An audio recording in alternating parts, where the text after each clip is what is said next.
A very good morning to all of you. Today we will see bulb syringe. In that, these syringes are used where sterility is not a concern and a fluid is to be administered in body cavities like nose, ear, vagina and rectum. मतलब कि bulb syringe एक ऐसी syringe होती है जिसमें हमको उसको sterility उसकी मेंटेन करने की ज़रूरत नहीं होती। हम उसको बिना स्टेरिलिटी की मेंटेन किए हुए भी यूज़ कर सकते हैं।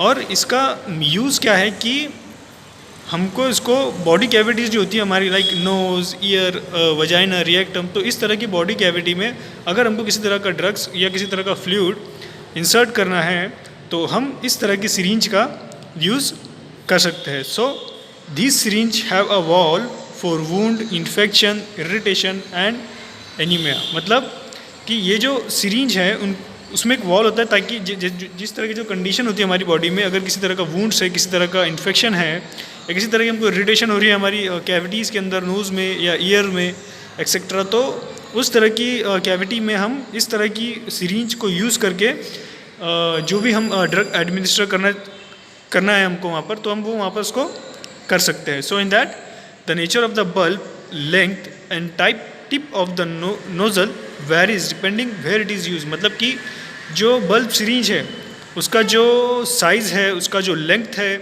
उसका जो टिप है नोज़ल की, तो वो डिपेंड है कि हम उसको किस साइड के ऊपर या किस जगह पे हम उसको ड्रग को इंसर्ट करने वाले। फॉर एग्जांपल अगर हम उसको नोज़ के लिए यूज़ करने वाले तो उसका साइज़, उसका शेप, उसकी लेंथ जो है वो अलग रहेगी। अगर उसको हमको ईयर में यूज़ करना है तो ईयर ड्रॉप्स जो होते हैं तो उस तरह की जो उसकी साइज़ वगैरह वेरी रहेगी उस हिसाब से। फॉर एग्जांपल जैसे कि अगर अभी हमको क्या देखने को मिलता है, इस तरह के बल्ब सिरिंज नहीं मिलते मार्केट में। अभी हमको अगर ईयर के अंदर कोई प्रॉब्लम है, कुछ ड्रग्स वगैरह इंसर्ट करनी है, तो हमको डायरेक्टली जो ईयर की जो बॉटल मिलती है ड्रॉपर, उससे हम डायरेक्टली उसको ड्रग को इंसर्ट कर सकते हैं। उसी तरह से अगर आइज़ में कुछ इंसर्ट करना है तो उसका आई ड्रॉपर मिलता है हमको। और अलग अलग जैसे कैविटीज़ है तो उनके लिए हमको अलग अलग सिरिंजेस, बल्ब सिरिंजेस मार्केट में अवेलेबल है। सो उसमें सबसे पहले that is nasal syringe which are soft bulbs of about 10 ml capacity and the tip may be of glass और हार्ड प्लास्टिक। तो ये जो नेज़ल सिरिंज होती है जिसमें मतलब हम नोज़ के ज़रिए या फिर नोज़ का यूज़ करके जो हमको ड्रग इंसर्ट करना है, तो वो इस तरह की सिरिंज होती है कि उसकी जो लेंथ होती है बल्ब की, तो उसकी कैपेसिटी कितनी होती है 10 ml। मतलब 10 ml उसकी कैपेसिटी होती है जिसमें हम 10 ml ड्रग उसमें हम ले सकते हैं। उसकी टिप किस चीज़ की बनी होती है, एक तो वो either it is made up of glass और it is made up of hard plastic. If you see dropper, जो ड्रॉप होती है सिरप में जो जिसमें हमको बच्चों को हम इंसर्ट करते हैं, so like that the dropper have a plastic rubber bulbs and a tip of which is made up of glass or hard plastic. So it is one of the example of bulb syringe. Next is ear syringe. So ear syringe bulb are soft flexible rubber with long narrow nozzles.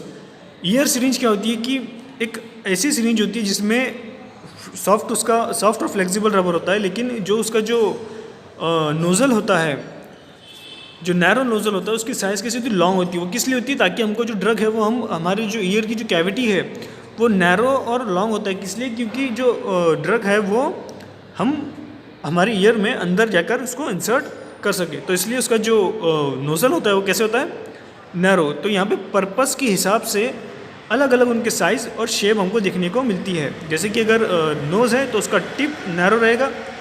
In the case of year उसका जो nozzle है वो narrow रहेगा। किस लिए, ताकि वो हमारे ईयर में अच्छी तरीके से इंसर्ट हो सके। सो उसी तरह से rectal syringe which have a long and narrow nozzle and about 100 ml liquid can be administered enemata. Enemata meaning क्या होता है एनीमाटा के, कि enemata is a procedure in which a liquid और a gas is injected into the rectum. मतलब कि एनीमाटा means कि अगर हमको किसी तरह का लिक्विड या किसी तरह की गैस अगर हमको रिएक्टम के थ्रू इंसर्ट करनी है बॉडी में, तो उस प्रोसीजर को हम बोलेंगे एनीमाटा। सो इन दैट अगर इसमें जो बल्ब होते हैं वो लॉन्ग होते हैं और उसकी जो नोज़ल होती है वो नैरो होती है, लेकिन उसकी जो बल्ब की कैपेसिटी होती है वो इतनी होती है कि वो 100 ml लिक्विड या गैस कैरी कर सके. सो here is a picture of reactor syringe. So these are bulb type with long nozzle. मतलब उनकी नोजल कैसे होती है? Nozzle means this part. So ये नोजल कैसी होती है? उनकी लॉन्ग होती है. Generally they are used for enemata. Enemata means जैसे कि हमने देखा कि अगर रिएक्टम के ज़रिए हमको किसी तरह का ड्रग्स या किसी तरह का लिक्विड या किसी तरह का गैसियस सब्सटेंस इंसर्ट करना है, यूजुअली इन्फांट मतलब छोटे बच्चों के अंदर, तो हम इस तरह की रिएक्टर सीरींज का यूज़ कर सकते हैं. The bulb is made up of rubber which has a long 2 openings, one connected to the reservoir and the other connected to the spray tip. मतलब कि ये जो बल्ब है वो किस चीज़ से बना होता है? प्लास्टिक से, जिसके 2 ओपनिंग होती है. एक ओपनिंग किस लिए? रिजर्वायर के लिए, जहाँ से जो बल्ब को कनेक्ट होती है, और second one is for insertion of that particular tip, spray tip. So these are also known as valve syringe. And next that we will see is needles. So these are the 2 types of needles. The first one is hypodermic needle and the second one is surgical needle. तो hypodermic needle ऐसी needle कि जिसको हमको skin के अंदर insert करना होता आहे. हायपोडर्मिक म्हणजे काय की ते अशी निडल असतात ज्याला आपल्याला स्किनमध्ये ड्रग इन्सर्ट करायला आहे. जर आपल्याला एखादी ड्रग इन्सर्टमध्ये इंजेक्ट करायचं आहे तर मग त्याच्यासाठी आपण कोणती सिरिंज वापरणार आहे? हायपोडर्मिक निडल. तर मग त्याची अजून 2 प्रकार असते. कोणते कोणते? फर्स्ट वन इज ऐसी निडल जो हम जिसको मतलब एक नीडल इज जैसे फर्स्ट वन का कौन सी होती है? जिसको हमको इंसर्ट स्किन में इंसर्ट करके खाली ड्रग को इंसर्ट करना होता है. जैसे कि अपनी जो सिंपल लैंग्वेज में बोलेंगे हम कि जो ऐसी नीडल जो हम at the time of injection जो नीडल यूज़ करते हैं हम सिंपल वाली, वो वाली, तो वो फर्स्ट वन उसकी टाइप हुई. So first of all hypodermic means what? So hypodermic is related with skin. It is derived from the words hypo.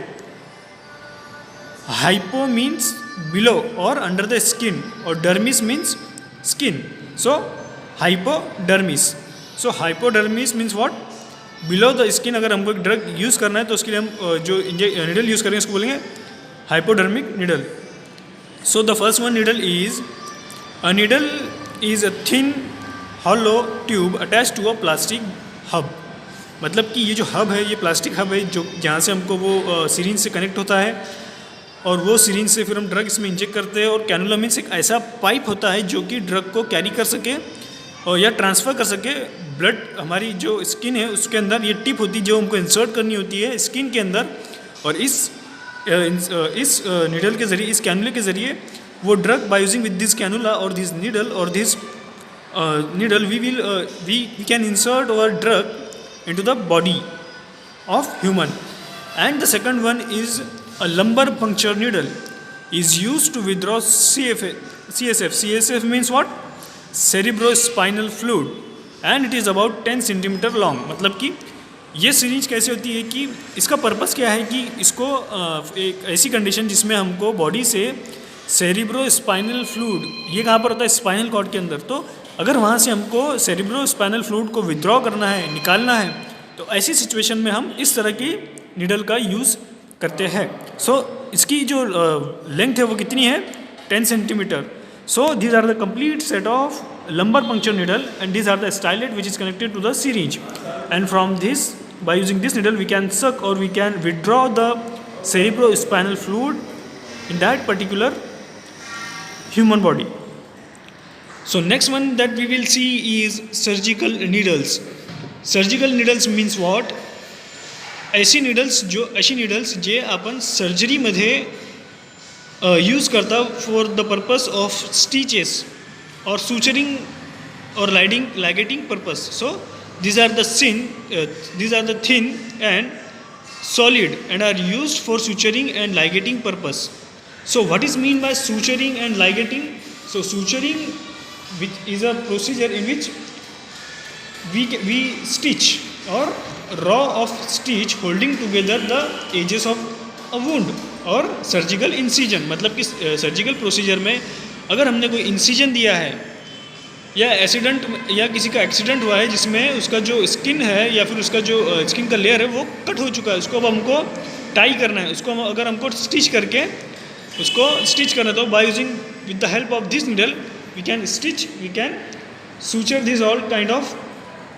और सर्जिकल इंसिजन, जो हम सर्जिकल इंसिजन या फिर एक आदि सर्जिकल प्रोसीजर में अगर हमने इंसिजन दिया है जिसमें हमको उसको फिर से हमको स्टिच करना है, तो उस तरह की प्रोसीजर में जो हम नीडल यूज़ करते हैं तो हम उसको बोलेंगे surgical needle. And ligating means ligating are use to tie off the blood vessels, मतलब ये दो है, सूचर एंड लिगेचर। सूचर मतलब स्टिचिंग करना और लाइगेचर मतलब और लाइगेटिंग मतलब किसी चीज़ को बांधना, ऐसे हम बोलेंगे। या फिर उसको टाई अप करना, जैसे कि फॉर एग्जांपल ब्लड वेसल, अगर कहीं से हमको एक सर्जरी करनी है जिसमें हमको ब्लड वेसल को कट करना है, तो अगर हम ब्लड वेसल कट करेंगे तो ब्लड का जो फ्लो है वो कंटिन्यूसली चलता रहेगा, तो इसलिए फिर हमको वहाँ पे उस सिचुएशन में क्या करना पड़ेगा, उसको टाई अप करना पड़ेगा। तो उस तरह की टाई अप की जो प्रोसीजर है, तो उस तरह की प्रोसीजर को हम बोलेंगे लाइगेटिंग और ligature. With the help by using ligature we can ligate that particular thing और particular vein. So in that the types they are, so the surgical needles are in the different size and shape depending upon the application. There are 4 types, मतलब कि जहाँ पर हम उसको use करने वाले हैं डिपेंडिंग कि हमको उसका यूज़ कहाँ पर करना है, तो उसके बेसिस पे उसके 4 टाइप है। And the shaft may be flat, round, triangular and the tip is very sharp. So उसके जो शाफ्ट है वो कैसे होने चाहिए, flat, round and triangular depending upon the purpose ki where it is used. So the first one is straight needle. So you can see the picture of straight needle, the flat surface curved. So these are the flat surface curved needle, in that the surface of the surface is flat and curved, and round shaft needle, in that the surface of the needle is curved and triangular shape, means these are the triangular shaped needles. So next one is aneurysm needle which is used for ligating. So ये एक ऐसी needle है, अच्छा ये जो हमने पहले देखे, तो ये जो needle थी सर्जिकल needle कौन कौन सी, flat, round shaft and triangular, तो हम ये किस लिए यूज़ करते हैं, फॉर सूचरिंग पर्पस, मतलब सूचर करने के लिए या स्टिचेस देने के लिए हम इस तरह की नीडल्स को यूज़ करते हैं। जैसे कि अगर फ्लैट सरफेस है तो हम वहाँ पे फ्लैट नीडल को यूज़ कर सकते हैं, लेकिन अगर डेलिकेट स्ट्रक्चर है, अगर जहाँ पर इस तरह के कुछ डेलिकेट स्ट्रक्चर है जहाँ पर हम फ्लैट नीडल को यूज़ नहीं कर सकते, तो in that situation we have to use a round shaft curve और a triangular shaft curve needle. So these are the needles which is used for the purpose of suture, and for the ligating purpose we will use, or we can use, aneurysm needle, which is used in ligating. The hand, it has a handle for grip, so it is a handle for grip, and the tip is blunt and curved with the hole. मतलब जो tip है उसकी वो कैसे होंगी, blunt होंगी. Blunt मतलब इसकी कोई शार्प एजेस नहीं होंगे. वो किस लिए, क्योंकि अगर हमको डेलिकेट एरिया में अगर हमको इस तरह की जो लाइगेटिंग होती है हम वो बॉडी के अंदर करते हैं, लेकिन तो अगर हम उसको, अगर इसका स्ट्रक्चर जो है ये अगर शार्प रहा, सो देयर में भी चांसेस कि हम जो इंटरनल टिश्यू है, जो इंटरनल स्ट्रक्चर है स्किन का, वो हम उसकी वजह से वो डैमेज हो सकता है. तो इट शुड बी ब्लंट, मतलब कि वो ब्लंट होने चाहिए और उसको यहाँ पे होल रहेगा ताकि जहाँ से हम हमारा जो लिगेचर है वो इंसर्ट करके वहाँ से हम उसको टाई अप कर सकें. तो यहाँ पे डिफरेंस क्या है सूचर और लिगेचर्स के अंदर. सूचर्स ऐसे जिसको हम स्टिचेस पर्पस के लिए यूज़ कर सकते हैं, और लिगेचर वो जिसको हम टाई करते हैं, किसी चीज़ को बांधते हैं उससे. तो these are the two main thing in that. So surgical sutures of ligatures. So in that, surgical ligatures or sutures is a thread or fiber specially prepared and sterilized for use in surgery. मतलब कि suture क्या है, या फिर मतलब in the process of suture, मतलब हमको अगर किसी चीज़ को इंसिजन देना है, या हमको किसी चीज़ को स्टिचेस देना है, या फिर हमको किसी चीज़ को टाई करना है, तो उसके लिए जो हम थ्रेड यूज़ करेंगे उसको हम बोलेंगे सर्जिकल थ्रेड और fibre, which is specially prepared and sterilise for the use in surgery. मतलब कि वो एक स्पेशली वो एक अलग तरह का थ्रेड होता है जो कि हम इस प्रोसेस में उसको प्रिपेयर करते हैं और स्टरीलाइज करते हैं, और which is use in the surgery. The thread is use to tie blood vessels in tissue is called ligature and the process is known as ligating. मतलब कि एक ऐसा थ्रेड जो हमको ब्लड वेसल्स को टाई अप करने के लिए या टिश्यूज़ को होल्ड करने के लिए या उनको टाई करने के लिए हम यूज़ करते हैं, तो ऐसे थ्रेड को हम कहेंगे लाइगेचर. और ये जो प्रोसेस है टाई अप करने की उसको हम बोलेंगे ligating. So when the thread is used for sewing tissue together is called suture. मतलब कि ऐसा थ्रेड जो कि टिश्यूज़ को या स्किन को स्टिचेस देने के काम में आता है, या जिससे हम एक सर्जरी के while performing a surgery we give stitches to that particular operation और that particular procedure, so the thread is known as suture. So yeah, the difference between what the sutures and ligatures, the ligature means we have to tie up blood vessel or tissue, or in the case of like suture we have to stitch that particular things. So numerous types of materials have been used for the purpose of sutures and ligature, including intestinal tissue, tendons, spun thread from vegetables, human and animal hairs, synthetic threads etcetera. मतलब की जे आपण thread use करणार आहेत सर्जरीसाठी, तर मग तो कशापासून बनलेला असतो. एकतर तो इंटेस्टाईनचे टिश्यू असेल किंवा तो टेंडन असेल. टेंडन म्हणजे काय की एक फायबर असतो ज्याची स्ट्रेंथ जी आहे ते चांगली असते. Tendon means what, a flexible material असतो फायबरचा जो आपण यूज करतो सर्जरीसाठी. स्पन म्हणजे थ्रेड जे आपण व्हेजिटेबल्सपासून ड्राईव्ह करता किंवा ह्युमन अँड ॲनिमल्सचे हेअर आपण यूज करता. आणि सिंथेटिक थ्रेड जे आपण सिंथेटिकली बनवता इंडस्ट्रीमध्ये. तर मग जे प्रॉपर्टी आहे की तो सुचर जे आहे जे आपण यूज करणार आहे सर्जरीसाठी, तर मग तो कशा असायला पाहिजे, आइडियल रिक्वायरमेंट किंवा प्रॉपर्टी त्याची कशी हवी, तर मग दे मस्ट बी स्टरलाइज. मतलब कि सबसे पहला क्या है कि भैया वो स्टरलाइज होना चाहिए. जो हम थ्रेड यूज़ करने वाले, जो हम सूचर यूज़ करने वाले हैं, it should be sterilize. For why it should be sterilize, because अगर वो स्टरलाइज नहीं रहा और अगर उसी थ्रेड का यूज़ करके हमने उसको टाई अप कर दिया या इंटरनली कुछ हमने उसको सर्जरी की, तो वहाँ पे इन्फेक्शन होने के चांसेस ज़्यादा रहेंगे. अगर उसको इन्फेक्शन हो गया वहाँ पर, तो वो जो वुंड है वो हील नहीं होगा, और हील नहीं होगा तो फिर वो वहाँ पे इन्फेक्शन क्रिएट करेगा, और जो पेशेंट की कंडीशन है वो कैसे हो जाएंगी, कॉम्प्लिकेटेड हो जाएंगी फिर उसकी कंडीशन. इसलिए it should be sterilize and they must have an adequate strength. और उसकी एक स्ट्रेंथ होनी चाहिए कि वो उस टिश्यू को, उस स्टिचेस को होल्ड करके रख सके. तो उसकी एक पर्टिकुलर एडिक्वेट स्ट्रेंथ होनी चाहिए. It must have a gauge as a fine as possible. उसकी जो साइज़ है थ्रेड की, उसकी जो थिकनेस है वो एज पॉसिबल वो फाइन होनी चाहिए. वो जितनी फाइन रहेंगी उतनी अच्छी रहेगी यूज़ करने के लिए. And they must cause no irritation. So जो थ्रेड है उसने किसी तरह का वहाँ पर इरिटेशन कॉज नहीं करना चाहिए कि अगर हमने उसको यूज़ किया सर्जरी के अंदर तो उसने किसी तरह की हमको वहाँ पर इरिटेशन नहीं होनी चाहिए. मतलब जहाँ पर हमने उसको सर्जरी की है तो सर्जरी करने के बाद में उस थ्रेड की वजह से वहाँ पर इरिटेशन या इचिंग वगैरह नहीं होनी चाहिए. और वो अगर इसके दो टाइप होते हैं, कौन कौन से सूचर्स के, एक तो एब्जॉर्बेबल होता है और एक नॉन एब्जॉर्बेबल होता है. तो एब्जॉर्बेबल ऐसे सूचर की जो वहाँ पे एब्जॉर्ब हो जाते हैं बॉडी कैविटी में, हमको उनको निकालने की ज़रूरत नहीं पड़ती. जैसे कि फॉर एग्जांपल अगर आपने देखा होगा किसी तरह का एक्सीडेंट के केस में या फिर ऐसी सिचुएशन जिसमें आपको स्टिचेस लेना है या फिर टाके लेने हैं इन शॉर्ट. तो ऐसी कंडीशन में दो तरह के स्टिचेस लगते हैं. कौन से, एक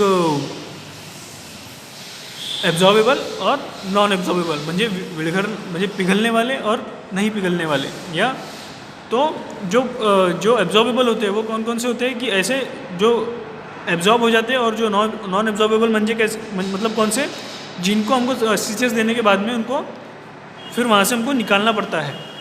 ऐसे। So in the case of absorbable suture, मतलब कि ऐसे सूचर जो वहाँ पर एब्जॉर्ब होते हैं, तो उनका टाइम हमको पता होना चाहिए कि वो कितने दिन में एब्जॉर्ब होते हैं वहाँ पर। So we should have to know the time, that how much time it will be take for absorption. So the classification of suture is that the first one is absorbable sutures and the second one is non-absorbable suture. So in the absorbable suture there is a catgut suture. Catgut suture means what? कि the sutures which is made from intestine of sheep, मतलब कि जो sheep की intestine से बने होते हैं उसको हम बोलेंगे कैटगट सूचर्स। उसी तरह से ब्रोकेफाइल सूचर्स, ये भी एक तरह का एब्जॉर्बेबल सूचर है। और फिर the next one is kangaroo tendons. Kangaroo tendons means what? It is the sutures which is obtain from the tendon of tail of kangaroo, मतलब कि जो कंगारू की जो टेल होती है उसमें जो फाइबर प्रेजेंट होता है जिसको टेंडन बोलते हैं, तो उस तरह के फाइबर से जो सूचर बनता है उसको हम बोलेंगे कंगारू टेंडन सूचर्स। और कैटगट सूचर्स मीन्स वैसा सूचर्स जो शीप के भेड़िया, जो भेड़ होता है, एक बकरी का जो टाइप होता है उसकी शीप जो होती है उसके इंटेस्टाइन से बनता है, तो उसको हम बोलेंगे catgut sutures. So the catgut sutures ये हुआ। फिर नॉन एब्जॉर्बेबल सूचर में कौन कौन से? प्लांट, ऐसे जो मतलब प्लांट सोर्स से हमको मिलते हैं, जैसे कि कॉटन फाइबर्स, अपने कॉटन के थ्रेड, लिनेन, एक एक फ्लावर होता है जिससे धागा बनता है, और सिल्क। और फिर नेक्स्ट वन इज एनिमल्स से मतलब कौन कौन से सोर्स है नॉन एब्जॉर्बेबल सूचर्स के? हॉर्स हेयर्स, जो हॉर्स के जो हेयर्स होते हैं तो उससे भी हम स्टिचेस कर सकते हैं। और फिर सिंथेटिक कौन कौन से? पॉलिस्टर और nylon. So synthetic one is a most widely used non-absorbable sutures for suturing purpose in the current scenario. The next one is silkworm sutures. ऐसा सोर्स जो silkworm gut. And next one is metal, मतलब कि ऐसी situation जो ऐसे suture जो metal से बनते हैं, जैसे मतलब monofilament wires, stainless steel wires. So ये जो वायर्स है फॉर इन द ये इस तरह की जो सिचुएशन है, for example like cancer patient अगर है, उसकी किसी तरह की सर्जरी की गई है जिसमें हमको तो उस तरह की सिचुएशन में ना स्टेनलेस स्टील के वायर यूज़ करके वहाँ पर सर्जरी जो स्टिचेस है वो दिए जाते हैं। So first we will see what is absorbable sutures. So in that catgut sutures, so it is widely used absorbable sutures and ligatures material, मतलब कि एब्जॉर्बेबल सूचर में जो कैटगट सूचर्स है it is widely used and absorbable ligatures जो कि बड़े पैमाने पर यूज़ होते हैं। सो कैटगट और violin gut is prepared from the intestine of sheep. तो ये किस चीज़ से बनी होती है कि शीप की जो इंटेस्टाइन होती है उससे ये बनी होती है catgut sutures. So the name is derived from the Greek word that is kitgut. So kit means a small violin used in olden days. So catgut is prepared from collagen of sheep purified and sterilized, मतलब कि ये जो procedure है उसमें क्या होता है कि जो शीप है उसको उसका स्लॉटर्ड करने के बाद में उसका जो इंटेस्टाइन है उसको निकाल कर उसको कट करके उसकी जो इन द 7 to 7.5 मीटर उसको कट करके उसको स्टरिलाइज करने की उसकी जो प्रोसीजर होती है, इस तरह से ये शीप की जो कैटगट शीप की जो सूचर है वो बनाए जाते हैं। तो in that the collagen is removed from the sub mucous connective tissue of the intestinal part, मतलब जो इंटेस्टाइन है उससे जो सब कनेक्टिव टिश्यू है, जो म्यूकस मतलब जो एक्सटर्नल टिश्यू है जो हमको नहीं लगने वाला, हमको जो सिर्फ जो फाइबर लगने वाला है उसको उससे हटकर जो भी कनेक्टिव टिश्यू उसको लगे हैं उसको सेपरेट करना या रिमूव करना उसको from intestinal part after slaughtering the sheep. About first 7 to 7.5 meter of intestine is selected, मतलब कि स्लेब को स्लॉटर्ड करने के बाद में जो शीप है उसका फर्स्ट 7 to 7.5 मीटर इंटेस्टाइन हमको सिलेक्ट करनी होती है। अगर भाई if we have to prepare the sutures we have to take upper part of intestine at the length of 7 to 7.5 meter, then it is split into two ribbons. मतलब कि जो for example जो intestine होती है वो सिर्फ round shape में होती है, राउंड शेप में, तो उनको फिर हमको से बीच में से कट करना है ताकि उसके दो रिबन हमको मिल सके और उसकी जो लेंथ है वो सिमिलर होनी चाहिए. And the sub mucosal coat is removed by the mechanical procedure. मतलब कि जो कैटगट के जो इंटेस्टाइन के ऊपर जो सब म्यूकोसल लेयर होती है वो हमको रिमूव करना है by using mechanical procedure. Then फिर जो रिबन है जो हमने मतलब जो गोल हमको पहले हम क्या करेंगे, इस तरह से गोल होती है वो इंटेस्टाइन, फिर हमको ऐसे इसको कट करना है बीच में से ताकि उसके दो रिबन हमको मिल सके. फिर जो रिबन बने तो जो ribbons are spun into 5 to 6 thread. फिर जो रिबन्स आएंगे फॉर एग्जांपल जैसे ये अभी इस तरह से कैटगट है, सो हमको उसको इस तरह से कट करना है. तो इस तरह से कट करने पे क्या होगा कि इस तरह के दो हमको रिबन मिलेंगे. फिर दो रिबन मिलने के बाद में क्या होगा कि वो जो रिबन है हमको उसको कट करना है 5 to 6 थ्रेड में. तो फिर ये जो रिबन है इसको से 1 2 3 4 ऐसे कट करना है, 1 2 3 4, तो ऐसे कट करके उसको 5 to 6 थ्रेड हमको मिलेंगे. फिर जो the atmospheric drawing is done for the threads. फिर हमको क्या करना है, वो थ्रेड को ड्राई करना है. Then the thread are treated with chromium salt solution to obtain a desired hardness to the strings. मतलब कि फिर उसको हमको क्रोमियम सॉल्ट के अंदर क्रोमियम सॉल्ट सोल्यूशन के अंदर उसको हमको डिजोल्व करके उसको ट्रीट करना है, उसको सोक करना है, उसको उसमें सोकिंग करना है. किस लिए, ताकि वो एक हमको पर्टिकुलर डिज़ायरेबल उसकी स्ट्रेंथ हमको मिल सके उस पर्टिकुलर थ्रेड की, उस पर्टिकुलर लिगेचर की. देन फाइनली फिर जब उसको हमको जब उसके बाद में पर्टिकुलर उसकी हार्डनेस मिल गई, उसकी हमको पर्टिकुलर डिज़ायर स्ट्रेंथ मिल गई, फिर उसके बाद हम क्या करेंगे, finally polish and gauging is done by mechanical process. फिर हमको क्या करना है कि उसको पॉलिश करना है. उसको पॉलिश करने के बाद में हम उसको जो हमारी डिज़ायर्ड साइज़ है, जितना हम थिन उसको कर सकते हैं, जितना उसको हमको पर्टिकुलर नंबर की साइज़ के अंदर उसको हमको कट करना है, वो कट करके हमको उसको फिर मैकेनिकल प्रोसेस करने के मदद से हमको उसको कट करना है. So next we will see is sterilization of catgut suture. So in that, absorbable sutures like catgut and kangaroo are sterilized by the following methods. मतलब कि जो absorbable sutures है जो कि वहाँ पर absorb हो जाती है, उनको हमको निकालने की ज़रूरत नहीं पड़ती ऐसे स्टिचेस को. तो उनको अगर हमको स्टरलाइज करना है पहले यूज़ करने से पहले, तो उसकी कौन कौन सी मेथड है, एक chemical method, bye heat method and irritation process.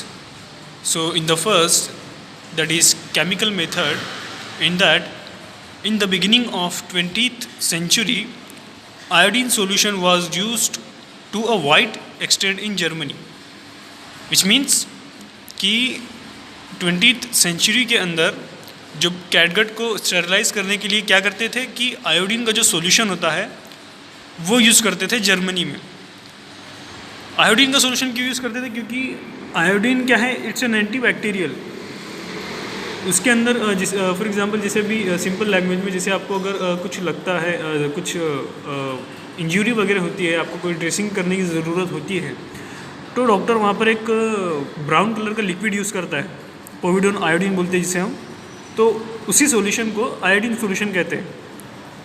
तो वो क्या है कि वो एक एंटी बैक्टीरियल है जो बैक्टीरिया की ग्रोथ को रोकता है, उसे किल करता है और स्टेरिलिटी प्रोवाइड करता है उस पर्टिकुलर चीज़ को जिस पे उसे अप्लाई किया जा रहा है. So this process needed much time and it's a tedious one. मतलब कि ये जो प्रोसेस थी वो कैसे थी कि इसमें ज़्यादा टाइम लगता था, और वो एक ऐसी टेडियस मीन्स टेडियस की मीनिंग क्या हुई कि वो एक ऐसी प्रोसेस है जिसमें need much more time. So the catgut is immersed in a solution of iodine, but the disadvantage is that it requires long time exposure which vary the absorption time of suture in the body. मतलब कि ये एक ऐसी procedure, simple procedure थी कि हमको बस catgut को आयोडीन के सॉल्यूशन में डिप करके रखना है, लेकिन उसका डिसएडवांटेज क्या था कि वो एक लॉन्ग टाइम रिक्वायर करती थी उसको डिप करने के लिए, उसको स्टेरिलिटी प्रोवाइड करने के लिए हमको लॉन्ग टाइम उसको आयोडीन के सॉल्यूशन में डिप करके रखना था। लेकिन उससे क्या होता था कि जो कैटगट का जो एब्जॉर्प्शन टाइम है, मतलब वो जितनी देर में इसको स्टिच करने के बाद में वहाँ पे वो पिघलेंगे, तो उसको जितना उसका टाइम है उससे उसको वो वैरी होता था। उसकी वजह से एक तो वो कम होता था या फिर वो बढ़ जाता था। तो इस वजह से nowadays ETO sterilization technique is used worldwide. So ETO sterilization means what? It is a technique in which low temperature gaseous process sterilization है। मतलब कि लो टेम्परेचर के ऊपर एक गैस की मदद से हम स्टेरिलाइजेशन करते हैं कि जो गैस होती है वो उस पर्टिकुलर बैक्टीरिया को, उसकी एबिलिटी होती है उस गैस की कि वो उसके सेल को पेनिट्रेट करे, और पेनिट्रेट करने के बाद में वो क्या करती है, उस सेल को किल करती है। उस टेक्निक का जो मैकेनिज़्म है, जो प्रिंसिपल है स्टेरिलाइजेशन का, वो ये है कि उस प्रोसेस में जो गैस है वो यूज़ करते हैं, और गैस क्या करती है कि जो माइक्रो ऑर्गेनिज्म है उनको किल करती है। Most probably ethylene oxide gas use करते हैं। तो it is a very effective method because of the characteristic of ethylene oxide gas which has a penetration ability and wide spectrum of killing ability of microbes. So in this technique ethylene oxide जो है वो एक ऐसी gas है जो microbes के cell को penetrate करके उनको किल करती है, और एक wide range of killing ability है उसकी माइक्रोब्स को किल करने की। So this techniques need close monitoring, otherwise it would alter the digestive process of catgut. So इसमें भी क्या है कि ये जो टेक्निक है उसको एक क्लोज मॉनिटरिंग की ज़रूरत होती है।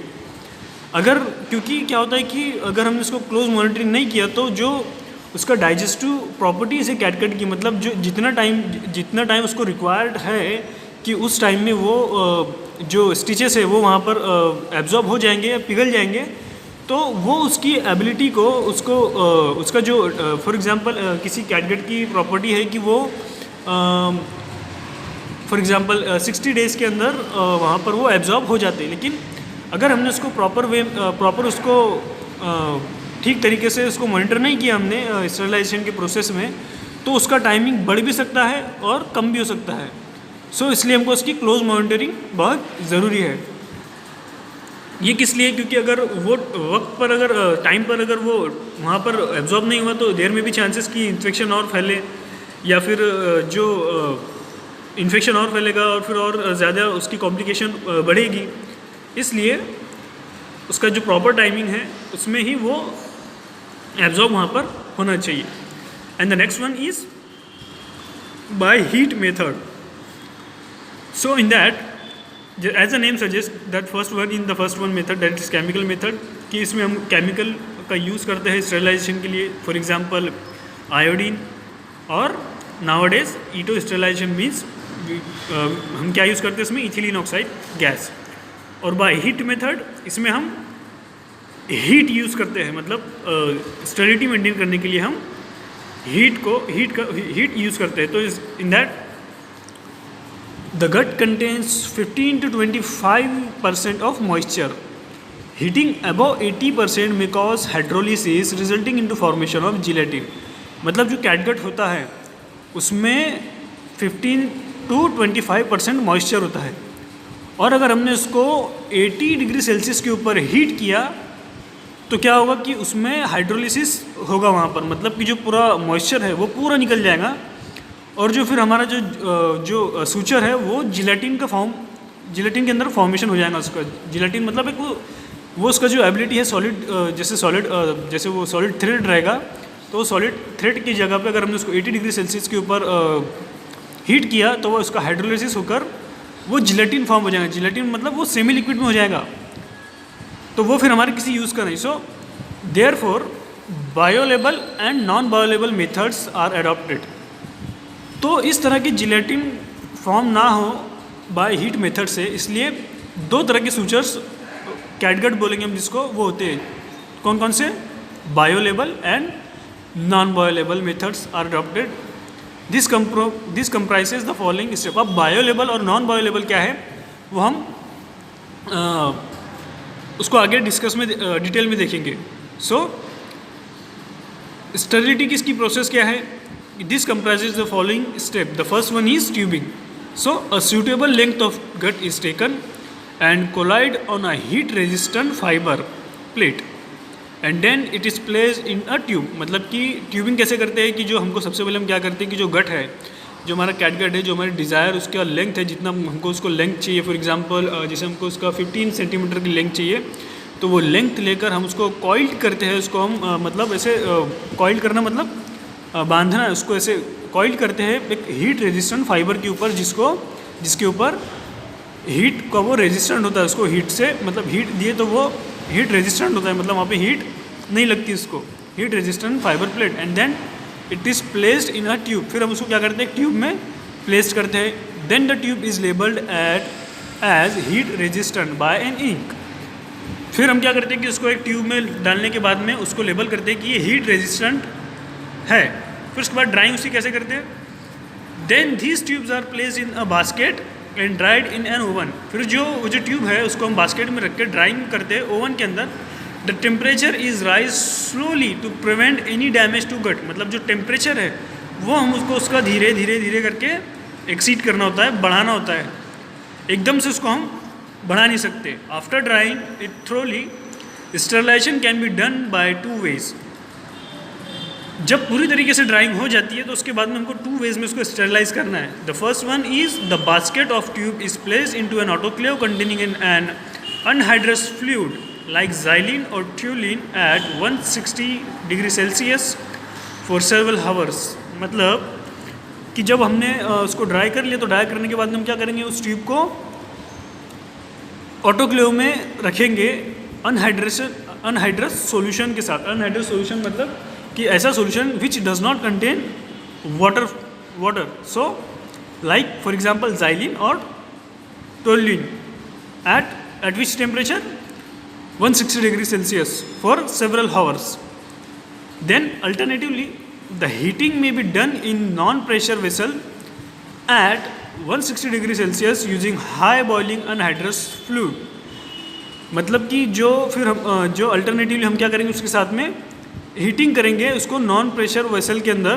कितने टेम्परेचर के ऊपर, 160 डिग्री से टेम्परेचर के ऊपर using high boiling anhydrous fluid. मतलब कि ऐसा फ्लूइड जिसका बॉइलिंग पॉइंट ज़्यादा है लेकिन वो अनहाइड्रस है, उसमें विच ऐसा fluid which does not contain any water molecule. Then the next one is irradiation process. मतलब कि ऐसा प्रोसेस कि हम रेडिएशन के थ्रू, रेडिएशन सबको पता होगा कि रेडिएशन मीन्स जो एक पर्टिकुलर रेस को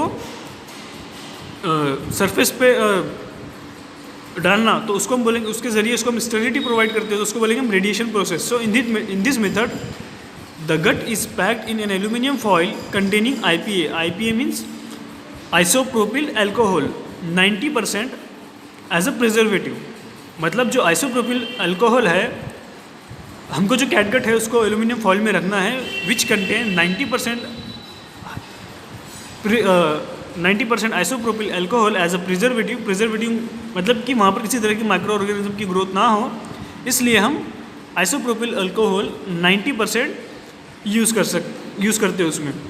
then the packet is pass through the irradiation area on a conveyor. मतलब कि फिर हम उसको जब एक जो हमारा कैटगट है उसको एल्यूमिनियम फॉइल में उसको रखने के बाद में उसमें 90% IPA मीन्स आइसोप्रोपिल अल्कोहल डालने के बाद में उसको हम ऐसे एरिया पे पुट करेंगे, ऐसे कन्वेयर पे पुट करेंगे जहाँ पे उसको रेडिएशन मिलेंगी, जहाँ से हम वहाँ से एक्स रेज जो है वो पास करेंगे।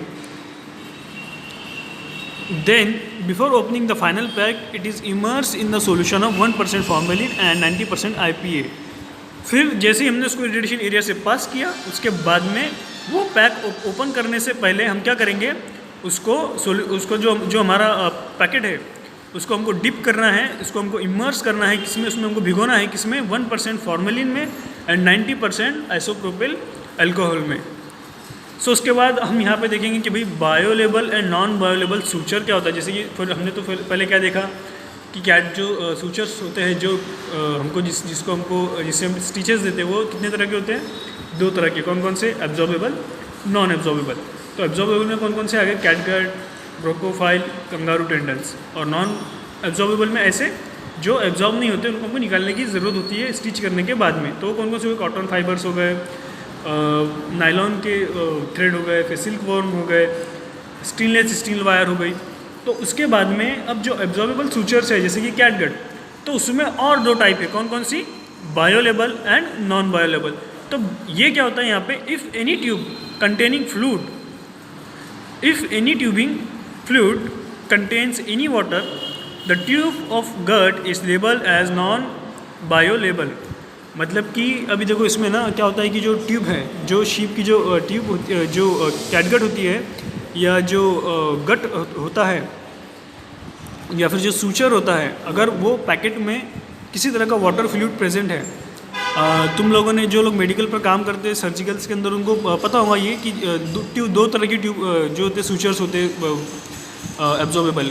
एक में क्या होता है कि जो एक पैकेट आता है उसमें जो सूचर्स आते हैं उसमें ना वाटर भी प्रेजेंट होता है। वो किस लिए होता है, the tube of gut is label as non boilable, मतलब कि ऐसा ट्यूब जिसमें वाटर प्रेजेंट है उसको नॉन बायोलेबल बोलेंगे। So this is a warning to avoid the use of heat,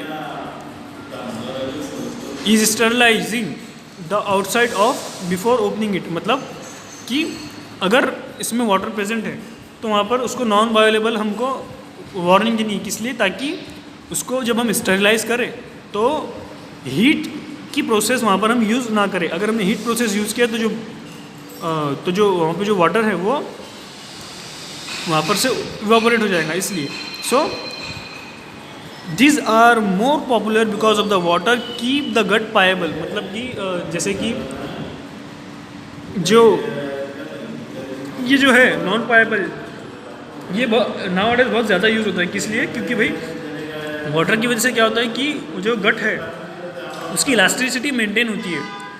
वो उसमें इलास्टिसिटी मेंटेन किस लिए होती है, ताकि वो कैसे होता है, वो मॉइस्ट होता है। मॉइस्ट होने की वजह से उसकी जो इलास्टिसिटी है वो मेंटेन होती है, मेंटेन होती है इसमें। पाएबल मीन्स जो उसकी इलास्टिसिटी होती है, जैसे कि मतलब अभी जो एक जैसे कि अगर एक नया हमने कोई थ्रेड लिया, उसको हमने यूज़ किया फ्रेशली थ्रेड, तो उसकी जो कैसी होती है, उसकी स्ट्रेंथ, उसकी इलास्टिसिटी उसकी अच्छी होती है। लेकिन अगर उसी थ्रेड को हमने अगर कुछ दिनों के लिए सन ड्राई कर दिया या फिर उसको धूप में रख दिया हमने कुछ दिनों के लिए और फिर उसको यूज़ किया, तो हम देखेंगे कि उसकी जो वो थ्रेड क्या हुआ कि as compare to fresh thread वो थ्रेड आसानी से टूट जाता है। किस लिए, क्योंकि उसमें जो मॉइस्चर कंटेंट होता है वो पूरी तरह से उड़ जाता है। इसलिए वो थ्रेड की जो स्ट्रेंथ है, जो उसकी इलास्टिसिटी है, वो उसकी कमज़ोर हो जाती है। सो जो वाटर कंटेंट गट होती है या फिर जो सूचर होते हैं वो नाउअडेज मोस्ट पॉपुलर है because water keep the gut pliable and immediately ready for use. उसमें कैसे होता है कि वाटर होने की वजह से वो पाएबल होता है और फिर जैसे ही हमने पैक को फोड़ा उसके बाद में हम उसको क्या करते हैं, डायरेक्टली हम उसको रेडी टू यूज़ होते हैं। लेकिन जो जैसे कि बायोलेबल और नॉन बायोलेबल है, तुमने अभी तक के कौन से देखे, नॉन बायोलेबल। अभी हम देखेंगे बायोलेबल। तो पहले क्या होता है, the outside of the tube is sterilized by washing with soapy water and steeping in germicide solution before use. जो नॉन बायोलेबल है, मतलब जिसके अंदर वाटर कंटेंट है, अगर हमको उसको यूज़ करना है तो हम उसको स्टेरिलाइज कैसे करेंगे, एक तो उसको वॉशिंग करेंगे विद सोपी वाटर उसको ओपन करने से पहले, या फिर उसको जर्मिसाइड सॉल्यूशन में डिप करके रखेंगे, फिर उसके बाद में उसको यूज़ करेंगे। लेकिन जो बायोलेबल होता है वो क्या होता है कि if the tubing fluid is containing anhydrous fluid then the tube may be boiled before opening, then it's called boilable gut, catgut. तो ऐसी ट्यूब जिसमें वाटर प्रेजेंट नहीं होता, ऐसी गट जिसमें वाटर प्रेजेंट नहीं है, तो ऐसी ट्यूब को यूज़ करने से पहले हमको उसको वाटर में बॉईल करना पड़ेगा उसको, और फिर उसके बाद में हम उसको यूज़ करेंगे। तो ऐसी गट को बोलेंगे बायोलेबल गट।